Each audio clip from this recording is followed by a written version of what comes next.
I will give my argument regarding the government team's argument.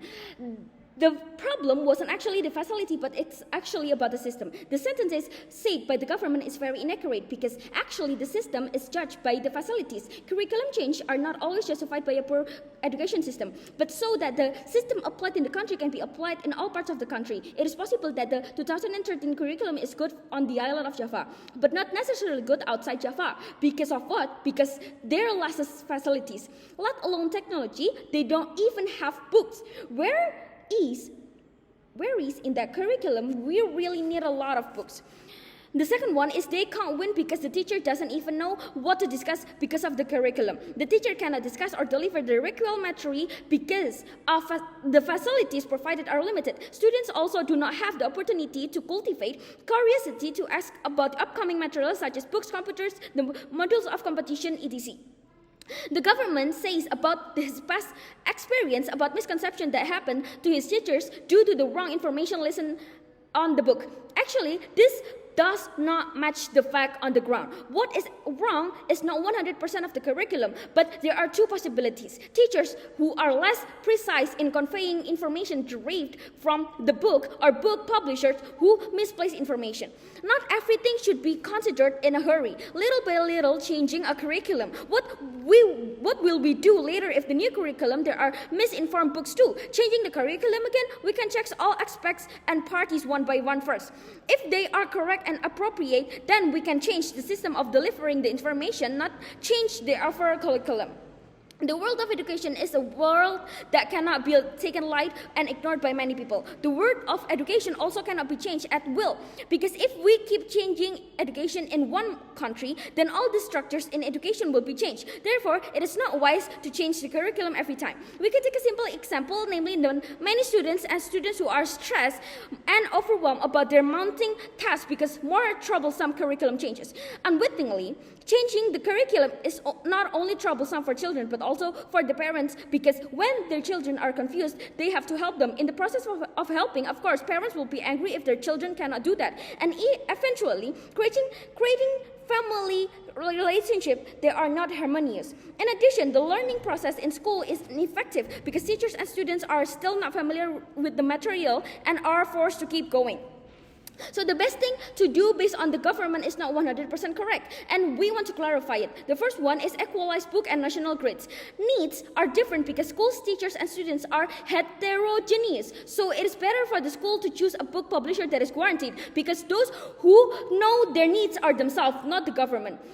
Number two is training for trainers for the competition, where the priority is given by the trainers. It is not significant enough that training is effective. Not all teachers can surpass the expectation, which is of gambling. It's better to focus on facilities because that is certain. Because achievement is territory. While the more fundamental thing is to elevate ignorance, which all need basic lessons at school. Therefore, it's better to the school focus on the basic lesson that they are already naturally taught. The purpose of my discussion this time is to minimize the problem of all education parties in Indonesia related to the change of curriculum and education system. I will present my ideas and argument related to what we are going to discuss, and I will divide it into 5 parts, which is, the first one is misunderstanding of the meaning of achievement itself. Achievement is not only limited to winning competitions. The government has been focusing and talking only about winning competitions. Achievement is actually how we can develop and improve from our previous selves, where previously we are only 50%. Now we are upgrading into 80%. In addition, achievement as a student in school is also not just about winning competitions. Participating in competition is actually one way to test our abilities when we fight with people in outside world, not as a measure of achievement. Achievement that can be obtained by school children is by getting good grades at school and being able to qualify for the university they dream of. It is true that competitions can improve achievement. However, when we enter university through the achievement pathway, the competition certificate can indeed be used. But when we want to enter the university through the test route, it cannot be longer used. But what is used is the lesson we have absorbed at school as well. Number 2 is the curriculum change is not urgent and if implemented, it will be troublesome for many parties.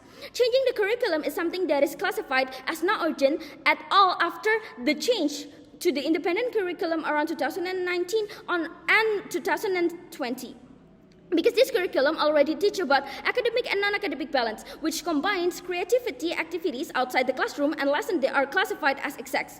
Maybe changing the curriculum can improve the quality of education, but continuing to force curriculum changes also has many negative impacts for many parties. We can sort it. The first is the education office, which is, of course, will be burdened again to make new rules that can control for processing the new curriculum. Regulations is also one of the most important things. If the regulations are wrong or inappropriate, it will affect many parties as well because they may act wrongly or to do things that should not be. Teachers must be readapt to this new curriculum where Indonesia has many elderly teachers and it cannot be blamed because qualified teachers in Indonesia are very limited.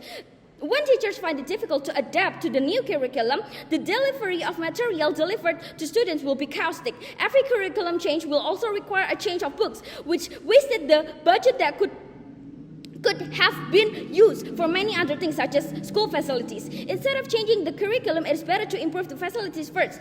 Children are also very difficult to adapt because they experience the transition phase of changing the curriculum where the curriculum is dynamic and overwhelms students. Like children who experience curriculum changes while taking college entrance tests and so on. The third one is evidence that the constantly changing curriculum is not very effective. The first one is, on average, high-achieving students come from students who develop areas rather than the remote area because of the good facilities, even though they share the same curriculum. Public school in cities and villages, of course, have different facilities, but with the same curriculum in the school, more students excel because they can buy facilities such as textbook, competition, gadget, etc. So changing the curriculum is not that important. Indonesia has changed its curriculum many times, but is our curriculum getting better? No, it hasn't, because the problem is that what is needed by children must be available, namely facilities such as quality teachers, good learning resources, and actually how do they want to gain achievement if there are no books and internet access?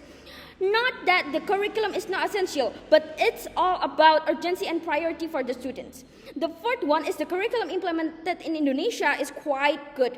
Actually, our curriculum is quite good because if it teaches differentiation, but it is our side that has not been maximized.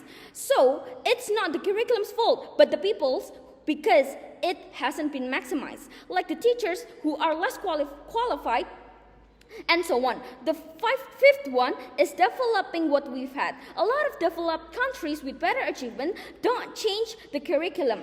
They are more into developing what they've had and maximizing it. Thank you.